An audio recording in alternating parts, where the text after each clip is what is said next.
Muhammad bin Musa al-Khwarizmi adalah seorang ahli dalam bidang matematika, astronomi, astrologi, dan geografi yang berasal dari Persia. Al-Khwarizmi lahir sekitar tahun 780 di Khwarizm atau yang sekarang dikenal dengan nama Khiva, Uzbekistan. Beliau wafat sekitar tahun 850 di Baghdad. Karya-karya Al-Khwarizmi. 1. Al-Jabar. Alkitab Al-Mukatsar fi Hisab Al-Jabr wal Muqabalah atau kitab yang merangkum perhitungan, pelengkapan, dan penyeimbangan adalah buku matematika yang ditulis pada tahun 830. Kitab ini merupakan karya terbesar dan pertama Al-Khwarizmi yang membahas solusi sistematik dari linear dan notasi kuadrat, sehingga ia disebut sebagai Bapak Al-Jabar. Terjemahan ke dalam bahasa Latin yang dikenal sebagai Liber Algebrae et Al-Muqabalah oleh Robert dari Chester, Segovia 1145 dan juga oleh Gerardus dari Cremona.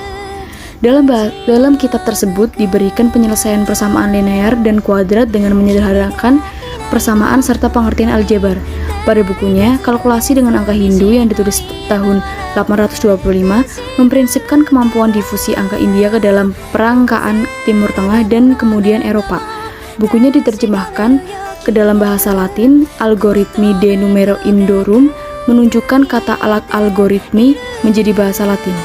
Al-Khwarizmi juga berperan penting dalam memperkenalkan angka Arab melalui karya kitab Al-Jam'a wal Tafriq bi Hisab Al-Hind yang kelak diadopsi sebagai angka standar yang dipakai di berbagai bahasa, serta kemudian diperkenalkan sebagai sistem penomoran posisi desimal di dunia barat pada abad ke-12. 2. Dixit Algorismi. Buku lain dari Al-Khwarizmi adalah tentang buku aritmetika yang bertahan dalam bahasa Latin tetapi hilang dalam bahasa aslinya dalam bahasa Arab. Translasi dilakukan pada abad ke-12 oleh Adelard of Bath yang juga menerjemahkan tabel astronomi pada tahun 1126.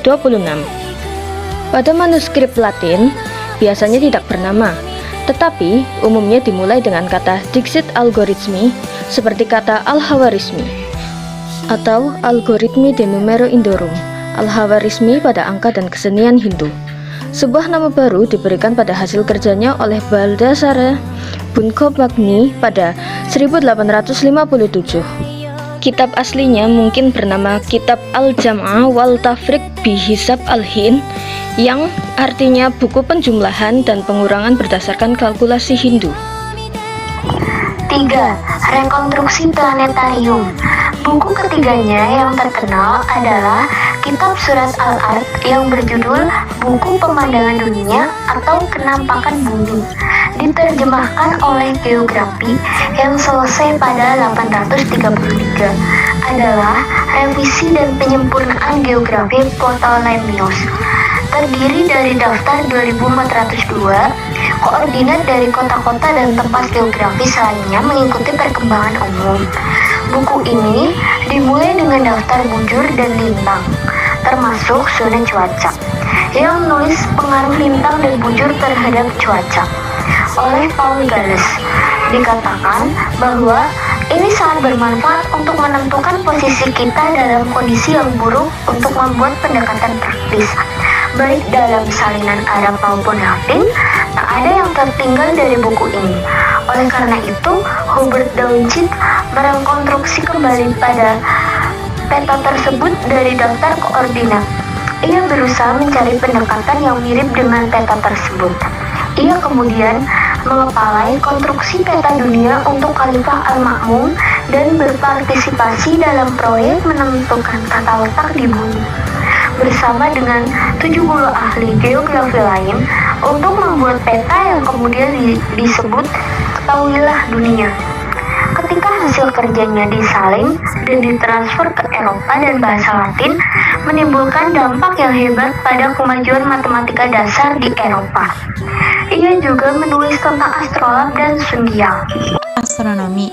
Buku Zid al-Sidin atau Tabel Astronomi adalah karya yang terdiri dari 37 simbol pada kalkulasi kalender astronomi dan 116 tabel dengan kalendrial, astronomial, dan data astrologial sebaik data yang diakui sekarang. Yang kelima, kalender Yahudi. Al-Khwarizmi juga menulis tentang penanggalan Yahudi atau Risalah fi Ihtiraj Tarikh al-Yahud, yaitu petunjuk penanggalan Yahudi. yang menerangkan 19 tahun siklus interkalasi, hukum yang mengatur pada hari apa dari suatu minggu bulan Tisri dimulai, memperhitungkan interval antara era Yahudi atau penciptaan Adam dan era Selesit, dan memberikan hukum tentang bujur matahari dan bulan menggunakan kalender Yahudi sama dengan yang ditemukan oleh Al-Biruni dan Maimonides. Beberapa manuskrip Arab di Berlin, Istanbul, Tashkent, Kairo, dan Paris berisi pendekatan material yang berkemungkinan berasal dari Al-Khawarizmi. Manuskrip di Istanbul berisi tentang sundial yang disebut dalam Fihirs. Dua karya berisi tentang pagi atau makrifat sangat al-masrik fikul balad dan determinasi azimut dari tinggi atau makrifah al-sam min kibal al-irtifa.